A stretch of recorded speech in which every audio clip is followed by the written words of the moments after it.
if you can't tell, we off to see the bride. So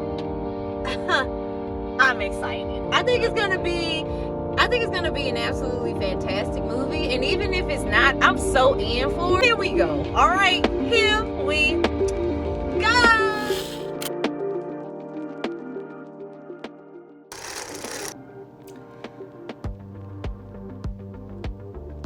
I took my time to really write this review, and I'm going to say my piece, and I'll have QD say what he thought of the movie, and we'll both rate it together. So let's jump into story. Seeing the bride at the Alamo Drafthouse, right in the center with HDR by Barco, meaning incredible sound quality, was honestly an honor. This kind of film belongs on the big screen. The Alamo Drafthouse is my favorite, and it's our favorite and only theater that I would personally prefer to go to, because it's not just about popcorn and pictures. They actually show great appreciation for movies on the screen by giving the audience a deep dive into the realism of movie magic. So, before we got to see the movie, the Alamo Drafthouse interviewed Maggie Gyllenhaal, and she shared with us the movies that inspired The Bride, one of which was Wild at Heart, a David Lynch movie. And I didn't know about David Lynch, and I'm so happy that my man introduced me to him, because, and also that the Alamo Drafthouse had showings of David Lynch movies that I was able to experience for the first time.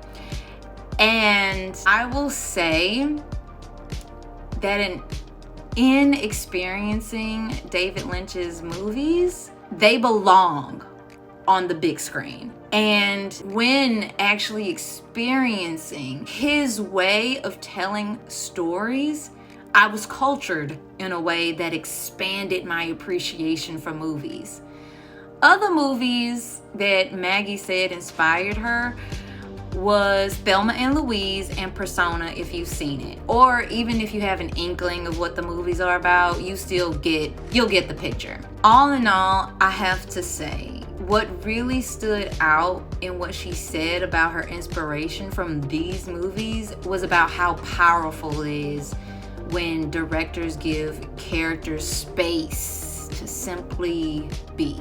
And that was clearly represented in the movie, and really what gave it so much depth and realism to the human experience through fantasy.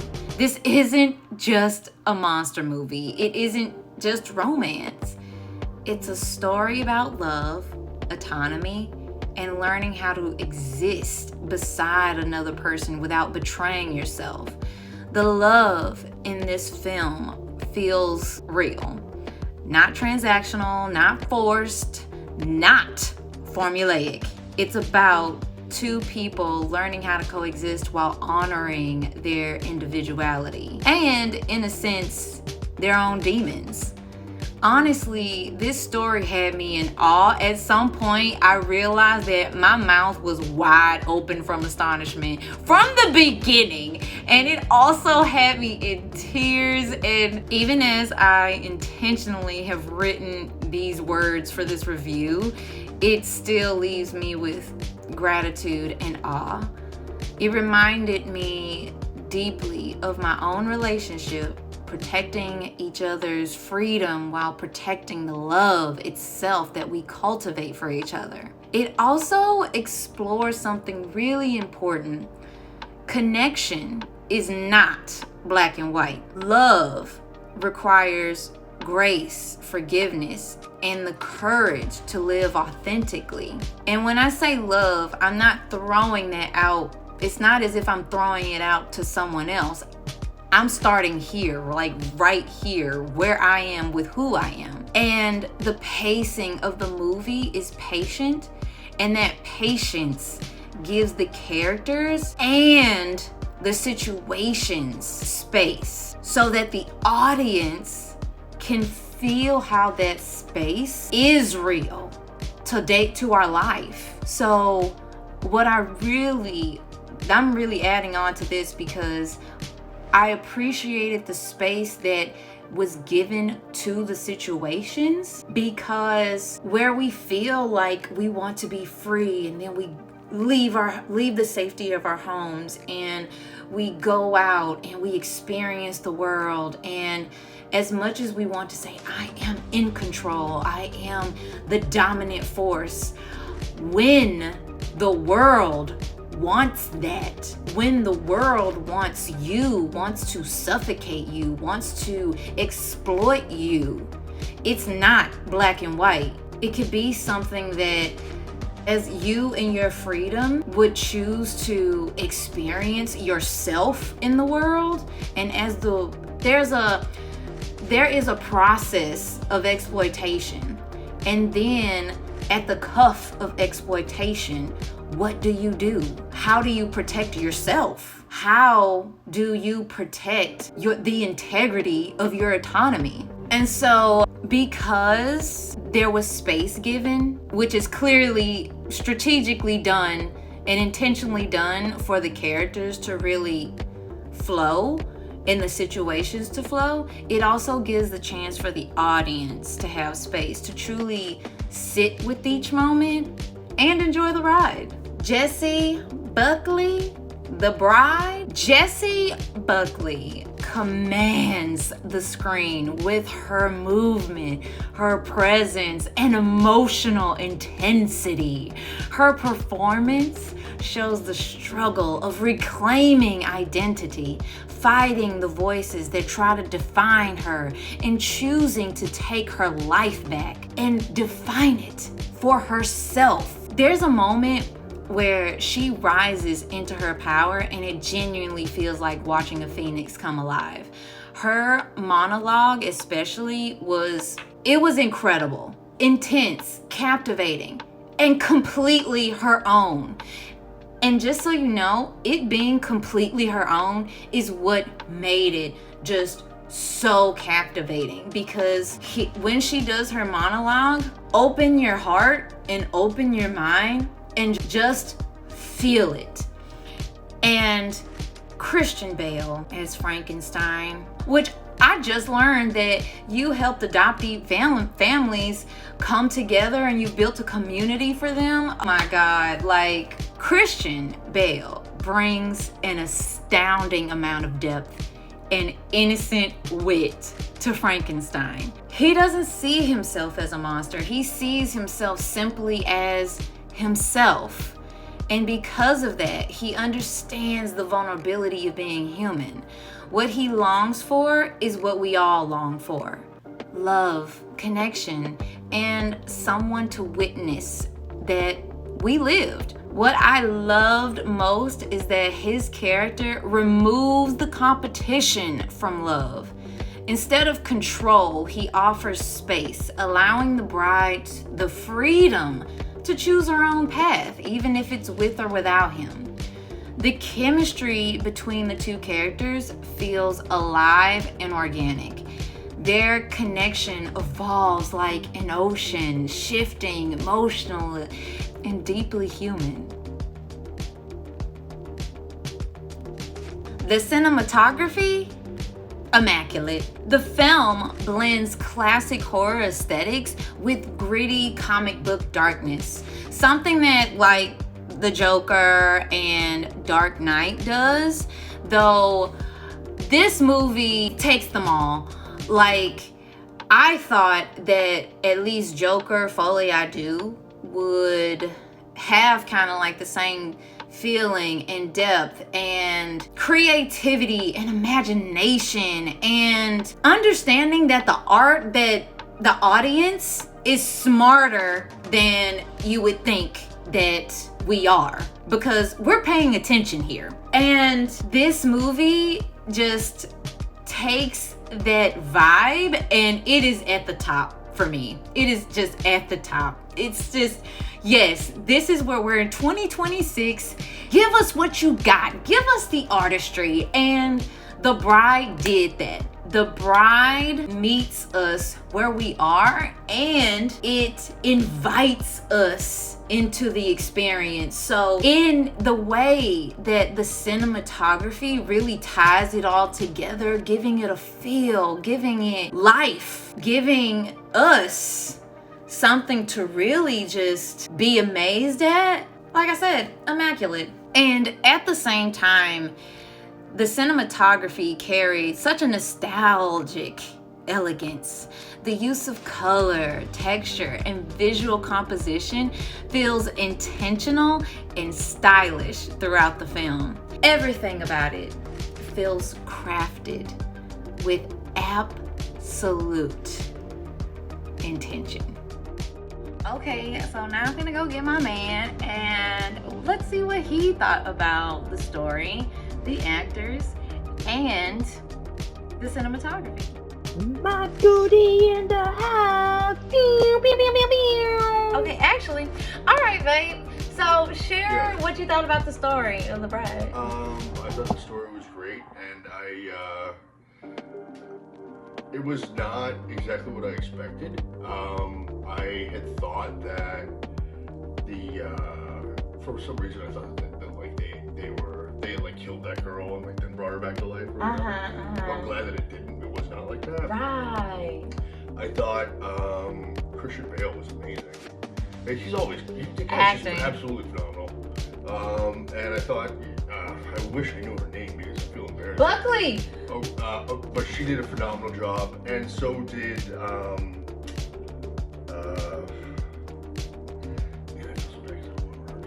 she was in American Beauty. Annette Bening. She did a great job too, playing sort of the new female doctor. Oh my God! Yeah, she did a great job. Yeah.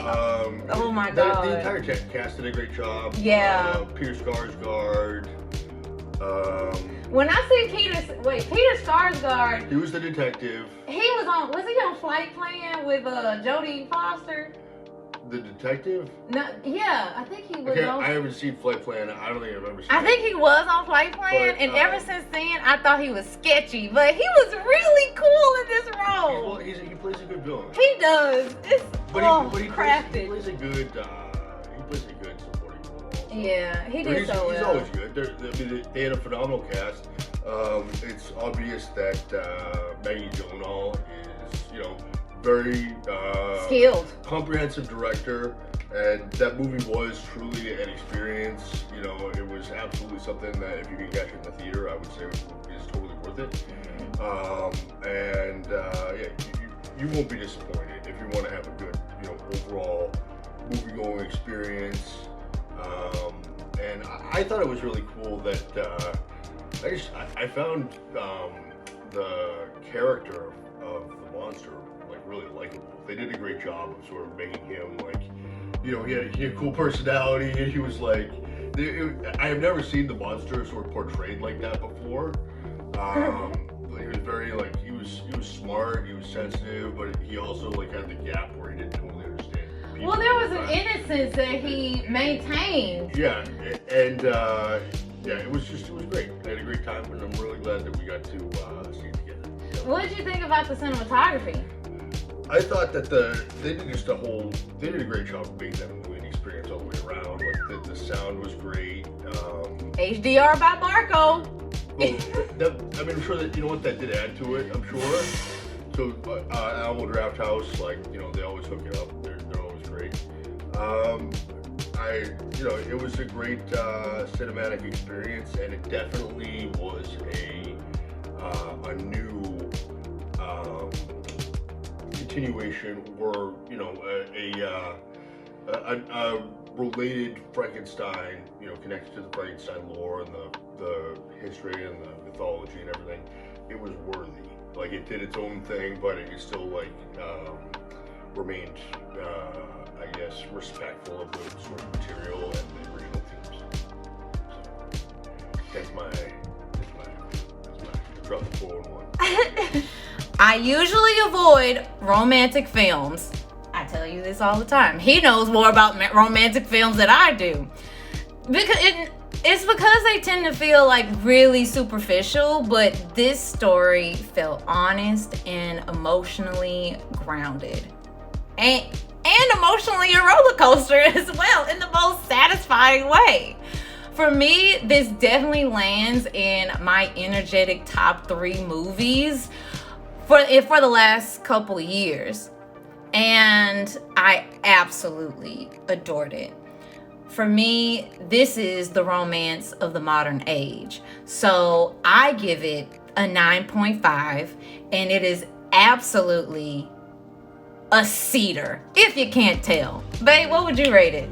I'd give it an 8.5 because I feel like going anything above that, it's like, ooh, you know, it's gonna, maybe if I see it again or something, I don't know. I'm very reluctant to give anything higher than that, but I'll give it that high. And I would say you definitely want to see it in theaters, so this would be a seer for sure. You won't be disappointed. Who do you think this movie is good for? Who do you think would appreciate this movie? I think anybody that likes an entertaining. I mean, it was a period piece. Mm-hmm. It was comedy. There was plenty of comedy in it. It really was not a horror movie, but it is related to the Frankenstein, you know, mythology and everything. So, if you're a fan of any of that, which a lot of people are, just a great movie all the way around. So, yes. 8.5. It was great. It was so great. So this has been Cedar Streamer, and The Bride is a definite Cedar. Get your ticket. 4. Get them ticks. Get them ticks. Get them all the time.